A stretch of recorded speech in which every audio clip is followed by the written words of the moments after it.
Cek sound. Oke, bismillahirrahmanirrahim. Assalamualaikum warahmatullahi wabarakatuh. Kembali lagi di area D31 Media. Oke cuy, jadi pada video kali ini saya pengen ngebahas tentang championship standing dari Mario Suryo Aji dan juga Dimas Eki Pratama. Ya, jadi kedua pembalap ini berlomba di ajang yang sama, yaitu FIM CEF Repsol. Ya, Mario Suryo Aji berada di kelas Junior World Championship CEF Moto3, sedangkan Dimas Eki Pratama berada di kelas CEF Moto2. Ya, kemarin kita sudah saksikan bersama gimana race dari Mario Suryo Aji, dan dia mengalami hari yang kurang beruntung karena dia mengalami crash yang sebenarnya bisa dihindari jika memang marshalnya itu sedikit agak lebih jelas yang ngasih red flag, yellow flag ataupun apalah ya. Tapi karena mungkin ya ini kelasnya berbeda, ini kelas FIM CEF Repsol ya, jadi ya mungkin marshalnya juga beda kali ya ketika yang dilangsungkan adalah kelas MotoGP ya, atau gimana saya kurang paham juga.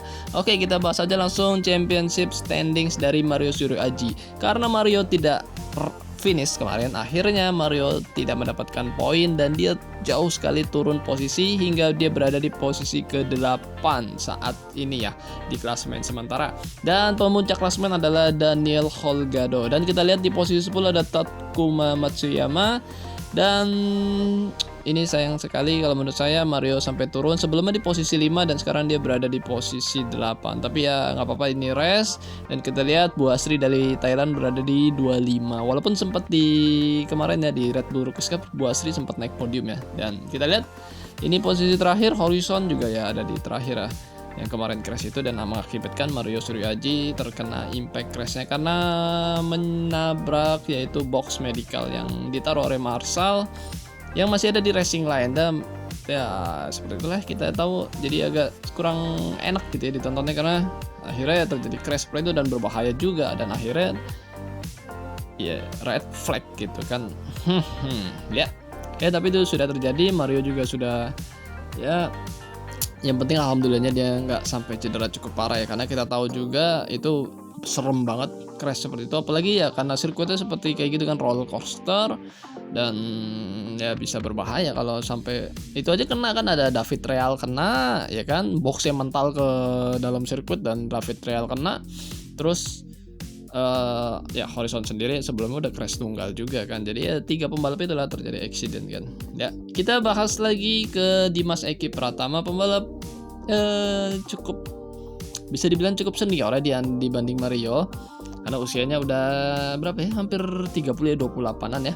Dimas Eki Pratama dia race di kelas CEF Moto2, dan alhamdulillahnya juga Dimas Eki walaupun di race pertama dia tidak finish ya karena terjatuh ataupun seperti apa, di race kedua Dimas Eki mampu finish di posisi 7. Ini keren banget dan ya mantap lah ya buat ukuran konsistennya Dimas Eki, karena dengan begitu Dimas Eki akhirnya mampu juga mengamankan posisi klasmen, dia berada di posisi 8. Jadi sama nih kayak Mario, dia sama-sama di championship standing berada di posisi 8 Dimas Eki Pratama dengan mengumpulkan 52 poin.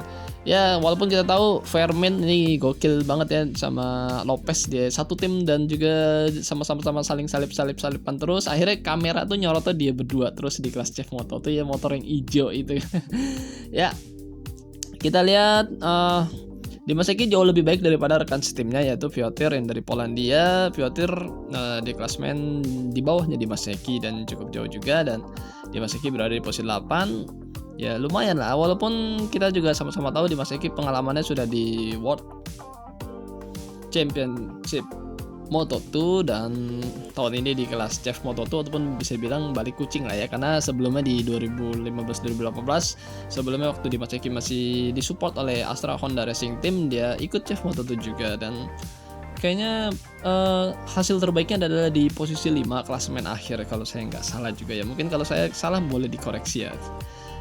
Dan menurut saya kedua pembalap ini cukup bagus di kelas CEF Moto2 dan CEF Moto3 karena mereka sama-sama konsisten untuk meraih poin di 10 besar, dan mereka juga effortnya juga cukup bagus untuk bisa membalap, walaupun ya kita tahu mungkin ya mereka belum juara berdua ya, belum juara, tapi ya paling tidak ya kita lihat usaha mereka aja sih sebenarnya buat saya seperti itu. Karena kalau kita melihat hanya berdasarkan daripada hasil, ya kita kadang nggak bisa ini, maksudnya menghargai seseorang. Kita harus lihat usahanya seperti apa, dia bisa mungkin finish seperti itu dan juga seperti apa, ya kita harus lihat. Walaupun mungkin banyak yang berpikiran Mario Suryaji berapa kali ini crash terus berturut-turut, sebelumnya di ajang Red Bull Rookies Cup dan juga di sini Chef Moto3.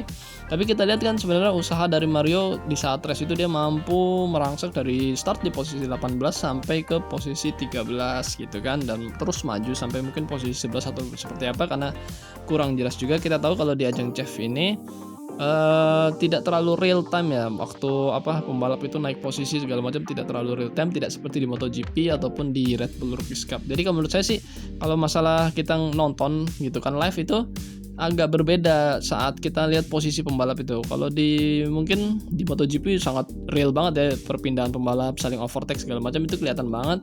Tapi karena di CEF ya kita maklum aja ya sebenarnya, kan ini ajang bisa dibilang ya sporting class lah ya, seperti itu kan perjenjangannya, bisa dibilang seperti itulah ya.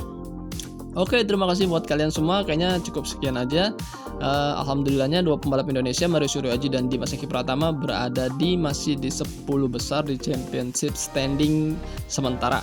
Ya, jadi Dimas Eki di posisi 8 dan juga Mario Suryaji berada di posisi 8 juga. Mudah-mudahan mereka bisa naik lagi posisinya, karena sebelum mereka berada di posisi Mario sebelumnya 4, 5 dan sekarang 8 karena ya nggak finish lagi.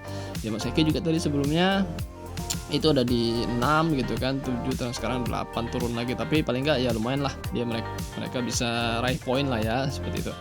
Ya semoga mereka sehat-sehat dan juga bisa terus mengibarkan semangat pembalap muda Indonesia, dan juga mudah-mudahan kedepannya mereka bisa mengibarkan bendera Indonesia. Oke, akhir kata wassalamualaikum warahmatullahi wabarakatuh. Bye bye.